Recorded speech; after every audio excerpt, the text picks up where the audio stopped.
서울에서 멈춘 시간, 52세의 가벼운 배낭 왜 떠나야 했나? 52세라는 나이는 참 묘합니다. 한쪽에서는 아직 젊다고 말하지만 정작 본인은 내가 앞으로 무엇을 할 수 있을까라는 질문을 수십 번 곱씹게 되는 나이입니다. 서울에서의 생활은 반평생을 채워왔지만 그 시간들이 마치 흑백 사진처럼 색을 잃어갔습니다. 출근길 지하철의 인파, 회의실에서 오가는 무미건조한 보고와 지시, 그리고 퇴직이 다가올수록 차갑게 식어가는 동료들과의 관계까지 그 모든 일상이 어느 날 갑자기 낯설게 다가왔습니다. 특히 퇴직 후 처음 맞이한 아침은 참으로 허전했습니다. 창문으로 들어오는 햇살은 여전히 반짝였지만 내 앞에 놓인 하루는 아무 의미도 없었습니다. 전화벨은 울리지 않았고 문 앞에 놓인 신문은 그대로 저녁까지 방치되곤 했습니다. 텔레비전의 소음이 유일한 동반자였으나 그조차도 공허함을 채워주지 못했습니다. 이런 공허함은 내가 왜 살아야 하지? 라는 질문을 던지게 만들었습니다.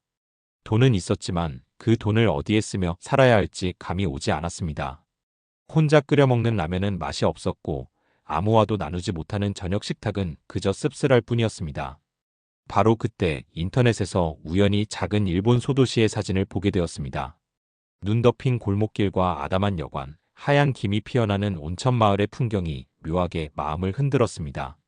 저곳에 가면 내 삶도 달라질까? 라는 기대가 스쳤습니다. 그렇게 작은 배낭에 옷 몇 벌과 오래된 카메라를 챙겼습니다. 주변 사람들에게는 말하지 않았습니다. 이 나이에 무슨 여행이냐라는 잔소리를 듣기 싫었기 때문입니다. 비행기를 타고 구름 위를 지나가면서 오랜만에 가슴속에서 설렘이 피어오르는 것을 느꼈습니다. 사람들은 보통 여행을 단순한 도피라고 생각합니다. 하지만 그때의 제게 여행은 도피가 아니라 생존이었습니다. 무언가 달라지지 않으면 내 삶은 서서히 무너질 것만 같았기 때문입니다. 무엇을 얻을 수 있을지는 알 수 없었지만 적어도 새로운 길을 걸어보고 싶었습니다. 그렇게 52세의 나는 작은 배낭 하나로 다시 삶을 시험해보기로 했습니다. 눈 내리는 일본 소도시, 작은 친절이 만든 첫 인연. 일본의 작은 공항에 내렸을 때 차가운 겨울 공기가 얼굴을 스쳤습니다. 하얗게 눈 덮인 산맥이 병풍처럼 둘러싸고 있었고 버스는 좁은 도로를 따라 조용한 마을로 들어섰습니다. 서울의 소음과는 완전히 다른 세계였습니다. 작은 여관에 도착해 짐을 풀고 창밖을 내다보니 눈밭 위로 어린아이가 빨간 장화를 신고 뛰어다니고 있었습니다. 여기서 내가 무엇을 찾을 수 있을까라는 질문이 다시 마음을 두드렸습니다. 그날 저녁 길을 걷다가 골목 끝에서 작은 이자카야를 발견했습니다. 나무 간판에 걸린 따뜻한 불빛이 마치 나를 부르는 듯 했습니다. 문을 열자 은은한 나무 향과 함께 따뜻한 공기가 밀려왔습니다. 그곳에서 그녀를 처음 보았습니다. 부드러운 미소를 지닌 여주인이 손님들에게 사케를 따르며 이라샤이마세라고 인사하는 모습이 참 편안해 보였습니다. 망설이다가 카운터에 앉아 사케 한 잔을 주문했습니다. 김이 모락모락 피어오르는 잔을 마시며 문득 그녀와 눈이 마주쳤습니다. 짧은 미소가 오갔고 그 순간 이상하게도 마음 한구석이 따뜻해졌습니다. 다음 날에도 발걸음은 자연스럽게 그곳을 향했습니다. 그녀의 이름은 유미, 마을에서 태어나 자란 30대 중반의 여성이었습니다. 혼자 이자카야를 운영하며 손님들과 소소한 대화를 나누는 그녀의 모습은 무척 단단하면서도 따뜻했습니다. 일본어가 서툰 나를 배려해 천천히 말해주었고 가끔은 무료로 작은 안주를 내주며 웃음을 지었습니다. 그 작은 친절이 쌓여 낯선 도시에서 느끼던 고립감은 점차 사라졌습니다. 며칠 뒤 유미는 마을을 함께 걷자고 제안했습니다. 눈 내린 다리 위에서 강물이 얼어 반짝이는 풍경을 보여주며 이곳이 제가 가장 좋아하는 장소예요 라고 말했습니다. 그 순간 나는 깨달았습니다. 여행을 통해 새로운 풍경을 보는 것도 좋지만 진짜 가치를 만드는 것은 바로 사람과의 만남이라는 것을. 만약 그날 이자카야 문을 열지 않았다면 내 인생은 여전히 공허한 텔레비전 소리 속에 갇혀 있었을지도 모릅니다. 작은 친절 하나가 내 삶의 방향을 완전히 바꿔놓고 있었습니다. 나이 언어 가족 반대를 넘는 법 현실 체크리스트. 그러나 모든 것이 순조롭기만 했던 것은 아닙니다. 나이는 52세, 그녀는 35세. 17년이라는 차이는 결코 가볍지 않았습니다. 처음에는 그저 여행 중의 인연이라고 치부하려 했지만 함께 보내는 시간이 늘어날수록 마음은 깊어졌습니다. 문제는 그 다음이었습니다. 마을에서 그녀의 어머니를 만났을 때 단호한 반대의 목소리를 들었습니다. 나이 차이가 너무 크다는 말은 제 가슴을 무겁게 짓눌렀습니다. 저 자신도 불안했습니다. 내가 정말 그녀에게 짐이 되지는 않을까? 몇 년 뒤, 내 건강이 나빠지면 어떻게 하지? 라는 질문이 밤마다 떠올랐습니다. 하지만 포기할 수 없었습니다. 그렇다면 이 벽을 어떻게 넘어야 할까? 우선 첫 번째로 서로의 미래를 구체적으로 이야기하는 것이 필요했습니다. 결혼이란 결국 생활입니다. 어디서 살지, 돈은 어떻게 쓸지, 부모님을 어떻게 모실지, 언어와 문화 차이는 어떻게 메울지를 하나하나 대화했습니다. 두 번째로 작은 실행으로 신뢰를 증명하는 것이 중요했습니다. 나는 이자카야에서 접시를 닦고 사케를 따르며 그녀의 일을 돕기 시작했습니다. 함께 땀 흘리는 모습은 이 사람과 함께라면 살 수 있겠다는 믿음을 심어주었습니다. 세 번째는 주변의 반대를 두려워하지 않는 태도였습니다. 어머니의 반대는 처음에는 단단했지만 시간이 흐르며 변화했습니다. 딸이 웃고 있다는 사실, 생활이 안정되어 가는 모습을 보면서 조금씩 마음을 열었습니다. 이 과정을 통해 깨달은 것은 사랑은 감정만으로는 부족하다는 것입니다. 현실을 넘어설 수 있는 구체적인 준비와 꾸준한 행동이 뒤따를 때 비로소 다른 이의 시선도 바꿀 수 있다는 사실이었습니다. 나이 차이는 결국 숫자일 뿐이라는 말이 공허한 위로가 아님을 우리의 일상이 직접 증명해냈습니다. 언어의 장벽도 마찬가지였습니다. 어설픈 일본어와 그녀의 느린 한국어가 오가면서 우리는 오히려 더 솔직해졌습니다. 완벽한 문장 대신 웃음과 손짓, 그리고 진심이 서로를 이해하게 해주었습니다. 마지막으로 가장 중요한 것은 스스로의 용기였습니다. 나는 늦었다라는 생각을 버리고 지금이라도 다시 시작할 수 있다라고 믿는 순간 길이 열렸습니다. 결국 52세에 떠난 여행이 인생을 바꿔놓았습니다. 만약 당신이 지금 비슷한 벽 앞에 서 있다면 스스로에게 이렇게 물어보길 바랍니다. 나는 무엇을 두려워하고 있는가? 그리고 그 두려움을 넘기 위해 오늘 할 수 있는 작은 행동은 무엇인가? 바로 그 질문이 새로운 인연과 삶의 전환을 여는 첫 열쇠가 될 것입니다. 혼자라도 가능한 정착 설계 지빌 관계 실행 세트. 많은 사람들이 새로운 곳에서 정착을 이야기할 때 가장 먼저 떠올리는 것이 돈입니다. 하지만 실제로 사람을 오래 머물게 하는 힘은 돈 그 자체가 아니라 지빌 관계의 이 세 가지 축이었습니다. 일본의 작은 소도시에서 시작한 제3도 마찬가지였습니다. 퇴직금을 들고 갔지만 그 돈을 어디에 어떻게 써야 할지 갈피를 못 잡았다면 금방 지쳐 돌아왔을 겁니다. 먼저 집입니다. 도쿄나 오사카 같은 대도시라면 한국보다 집세가 더 비쌀 수도 있겠지만 작은 소도시는 다릅니다. 낡았지만 튼튼한 나무집, 작은 마당이 딸린 집을 의외로 저렴하게 얻을 수 있습니다. 이 나이에 다시 이사해도 될까? 라는 의문이 있었지만 오히려 그 단순한 집은 안정감을 주었습니다. 하루를 시작할 공간이 생기니 마음도 차분해졌습니다. 다음은 일입니다. 여행만으로는 삶이 유지되지 않습니다.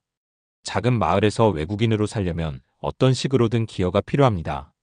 저는 우연히 알게 된 이자카야에서 접시를 닦고 손님에게 술을 따르는 일을 시작했습니다. 보수는 많지 않았습니다. 그러나 중요한 건 돈이 아니라 관계였습니다. 손님들이 한국에서 온 그 사람이라고 이름을 불러주고 대화 한마디 건네는 것이 하루를 버티게 해주었습니다. 나이가 많아도 할 수 있는 일은 분명 있습니다. 농가에서 계절 노동을 돕는 사람도 있고 한국어를 가르치는 이들도 있었습니다. 소도시에서는 오히려 작은 능력 하나가 큰 자산이 되었습니다. 마지막은 관계입니다. 한국에서의 인간관계는 회사와 견지연이 얽힌 무거운 그물이었지만 이곳에서는 달랐습니다. 웃으며 인사하는 것만으로도 관계가 시작되었습니다. 언어가 서툴러도 괜찮았습니다. 오히려 말이 서툴러 진심이 더 잘 전해졌습니다. 저녁마다 마을 회관에서 열리는 모임, 이웃과 함께 눈을 치우는 일, 마트에서 서로 카트를 잡아주는 사소한 친절이 하나둘 쌓이며 새로운 공동체가 만들어졌습니다. 혼자라도 정착할 수 있다는 건 결국 이 세 가지를 작은 규모로나마 실행에 옮길 수 있느냐에 달려 있었습니다. 큰 돈을 들이지 않아도 됩니다. 집은 소박해도 따뜻하면 되고 일은 적어도 하루를 움직일 이유가 되면 충분하며 관계는 소박한 안부 인사로 시작됩니다. 이것이 혼자라도 가능한 정착 설계의 핵심입니다. 내 상황에 맞춘 선택지 연령차제 정돌봄 변수별 루트. 정착을 결심했다 하더라도 모든 상황이 똑같을 수는 없습니다. 누군가는 저처럼 나이 차이가 큰 배우자를 만날 수도 있고 누군가는 재정 문제로 불안할 수도 있으며 또 다른 이는 부모 돌봄 문제로 발목이 잡힐 수도 있습니다. 이럴 때 필요한 건 나에게 맞는 선택지를 찾는 일입니다. 먼저 연령차입니다. 저와 아내는 17살 차이가 났습니다. 처음에는 나이 차이가 결혼 생활의 벽처럼 느껴졌습니다. 하지만 중요한 건 나이가 몇 살 차이냐가 아니라 그 차이를 어떻게 받아들이고 조율하느냐였습니다. 나이가 많은 쪽은 체력 관리와 건강 유지가 가장 큰 과제이고 젊은 쪽은 사회적 시선과 미래 계획이 고민일 수 있습니다. 이때 서로가 불안해하는 지점을 솔직하게 이야기하는 것이 핵심이었습니다. 그 대화가 없으면 언젠가 더 큰 갈등으로 번질 수밖에 없습니다. 다음은 재정 문제입니다. 은퇴한 50대 이후에는 고정 수입이 줄어들 수밖에 없습니다. 그렇기 때문에 집을 무리하게 마련하기보다는 살 수 있는 공간을 우선으로 하고 생활비를 줄일 수 있는 루틴을 짜는 것이 중요했습니다. 도시가 아닌 소도시에서의 생활은 의외로 적은 비용으로도 가능했습니다. 한국에서 누리던 소비 습관을 조금 내려놓고 지역 주민처럼 검소하게 살아가는 법을 배우면서 불안은 점차 줄어들었습니다. 세 번째는 돌봄 문제입니다. 나이가 들수록 부모님의 건강 혹은 본인의 돌봄 문제가 얽히기 마련입니다. 특히 한국의 부모를 두고 해외에서 생활하는 경우 내가 이기적인 건 아닐까라는 죄책감이 따라옵니다. 이런 상황에서는 모든 걸 혼자 짊어지려 하기보다는 가족과 솔직하게 상의하고 필요하다면 지역 돌봄 제도나 전문기관의 도움을 미리 알아두는 것이 필요합니다. 나의 행복과 부모의 돌봄은 양자택일이 아니라 균형 속에서 조율해야 하는 문제라는 사실을 깨달았습니다. 각자의 조건은 다르지만 결국 답은 하나입니다. 내 상황을 직시하고 그 조건에 맞는 루트를 선택하는 것. 연령차가 크다면 건강과 신뢰가 우선이고 재정이 불안하다면 지출 관리와 소도시 적응이 답이며 돌봄 문제가 크다면 제도적 지원과 가족 대화가 열쇠입니다. 이처럼 맞춤 선택을 찾을 때 비로소 불안이 줄어들고 정착이 현실이 됩니다. 오늘 10분 액션 검색 상권안부 한 통 걷기 첨보. 아무리 멋진 계획도 행동이 없다면 공허한 상상일 뿐입니다. 그래서 저는 매일 아침 단 10분이라도 실행하는 습관을 만들었습니다. 작은 행동이 쌓일 때 비로소 삶이 바뀐다는 것을 직접 체험했기 때문입니다. 첫 번째는 검색 상권입니다. 하루에 3가지는 꼭 새로운 정보를 찾아봤습니다. 일본의 생활제도, 저렴한 집 구하기, 간단한 일본어 표현, 지역 행사 등 작은 정보라도 찾아보면 삶이 점점 현실화되었습니다. 인터넷 검색이 단순한 취미가 아니라 내 삶을 바꾸는 준비 과정이라는 걸 알게 되었습니다. 두 번째는 안부 한 통입니다. 멀리 떨어진 가족이든 가까운 친구든 하루에 한 번은 반드시 연락을 했습니다. 잘 지내지? 라는 짧은 안부라도 주고받으면 혼자가 아니라는 사실을 확인할 수 있습니다.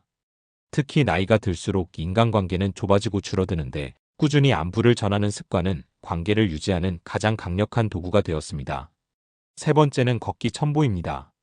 무릎이 아프거나 체력이 약해졌다고 해서 운동을 포기할 수는 없습니다. 의도적으로 시간을 내어 하루 최소 1000보를 걷는 것부터 시작했습니다. 걷기는 단순한 운동을 넘어 머리를 비우고 새로운 아이디어를 떠올리게 해주는 시간입니다. 눈 덮인 마을길을 걸으며 내가 이곳에 정착할 수 있을까라는 질문을 곱씹었던 순간이 아직도 기억납니다. 이 3가지는 단순히 루틴이 아니라 삶의 방향을 잡아주는 나침반이었습니다. 정보 검색은 미래를 준비하게 만들었고 안부 인사는 인간관계를 지켜주었으며 걷기는 몸과 마음을 함께 건강하게 해주었습니다. 나이와 상황이 달라도 누구나 당장 시작할 수 있습니다.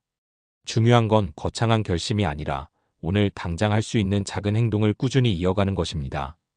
결국 인생을 바꾸는 건 매일 쌓이는 그 10분의 힘이었습니다.